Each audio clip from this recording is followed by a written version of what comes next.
ထိုလူသည်ငွေသွင်းရန်ဘဏ်သို့သွားခဲ့သည်သူ၏နောက်ဆုံးလက်ကျန်ငွေဒေါ်လာ3000ကိုထုတ်ယူလာခဲ့သည်ဘဏ်ဝန်ထမ်းအမျိုးသမီးမှာအလွန်အံ့အားသင့်သွားသည့်အကြောင်းမှာထိုငွေပမာဏသည်ဘဏ်တစ်ခုလုံးရှိရန်ပုံငွေအလုံးထပ်ပင်ပိုများနေသောကြောင့်ဖြစ်သည်သူမကထိုလူအားဤဘဏ်မှာပင်အမှန်တကယ်ငွေသွင်းလိုခြင်းရှိမရှိအတည်ပြုခိုင်းသည်ထိုလူကမုတ်ဖိုးဖြစ်ဒေါ်လာ200ကိုခြံထားပြီးကျန်ရှိသောငွေများကိုအနှံခဲ့သည်ဘဏ်ဥက္ကဋ္ဌကိုယ်တိုင်ဆင်းလာပြီးသူ့ကိုကြိုးဆိုဧည့်ခံခဲ့သည်ထိုလူဤများလောက်ချမ်းသာသွားရခြင်းမှာလွန်ခဲ့သော3ရက်ခန့်ကမတော်တဆထိခိုက်ဒဏ်ရာရခဲ့တော့လေသူ၏သူထေးကသူ့ကိုဒေါ်လာ3000ပေးခဲ့သောကြောင့်ဖြစ်သည်သူ၏ရည်စားမှာသူဆင်းရဲသည်ကိုမုန်းသဖြင့်သူ့ကိုထားခဲ့ကထိုသူထေးနောက်သို့လိုက်သွားခဲ့သည်ထိုလူသည်ဘဝကိုစိတ်ကုန်သွားပြီးနောက်ဘဝတွင်ချမ်းသာပါစေဟုသောမျှော်လင့်ချက်ဖြင့်သူ၏ဒေါ်လာ3000ကိုနတ်မင်းထံပူဇော်ပစ်လိုက်သည်ထိုစဉ်ရုတ်တရက်အတန်တန်ထွက်ပေါ်လာသည်ကမ္ဘာတဝန်းလုံးရှိငွေကြေးတန်ဖိုးများစတင်ကျဆင်းသွားပြီးဒေါ်လာသည်တော့လာ10တန်းနှင့်ညီမျှသွားတော့သည်သို့သောထိုလူ၏ပိုင်ဆိုင်မှုများမှာမူတန်ဖိုးပြောင်းလဲခြင်းမရှိခဲ့ပေ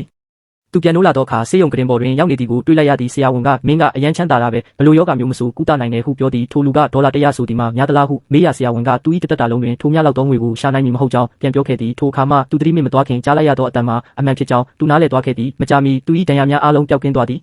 ဆေးရုံမှဆင်းပြီးနောက်ထိုလူသည်တထေးတယောက်၏ဘဝကိုခန်းစားကြည့်ခြင်းတစ်ဖြင့်အကောင်းစားဗီလာအိမ်ယာရောင်းဌာနသို့သွားခဲ့သည်အယောင်းစာရေးမလေးကသူ၏ရိုးရှင်းသောအဝတ်စားများကိုကြည့်ပြီးအချို့သားဆုံးဗီလာတစ်ခုမှာ$5ကျသင့်မည်ဖြစ်ကြောင်းပြောသည်ထိုစဉ်မန်နေဂျာရောက်လာသည်ထိုလူကအဈေးကြီးဆုံးဗီလာမှာဘယ်လောက်လဲဟုမေးရမန်နေဂျာကတစ်လုံးကို$8ဟုဖြေသည်သူသည်ချက်ချင်းပင်$100တန်တစ်ရွက်ကိုထုတ်ပေးလိုက်သည်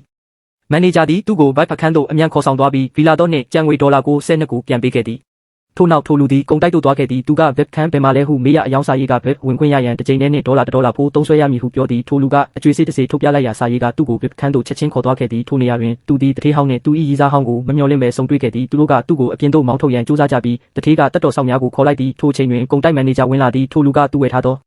ပစ္စည်းများအဆင်သင့်ဖြစ်ပြီလားဟုမေးရမန်နေဂျာကဝန်ထမ်းများကိုပစ္စည်းများယူလာခိုင်းသည်သူစုစုပေါင်း$2ဖိုးသုံးဆွဲထားခြင်းဖြစ်သည်ထိုလူကသူလက်ငင်းငွေချေမည်ဟုပြောတော်လဲတထေးကသူထိုများလောက်ငွေမထုတ်နိုင်ဟုမယုံကြည်ပေနောက်ဆုံးတွင်ထိုလူက$100ကိုထုတ်ပြလိုက်သောအခါလူတိုင်းစွန့်သွားကြလေသည်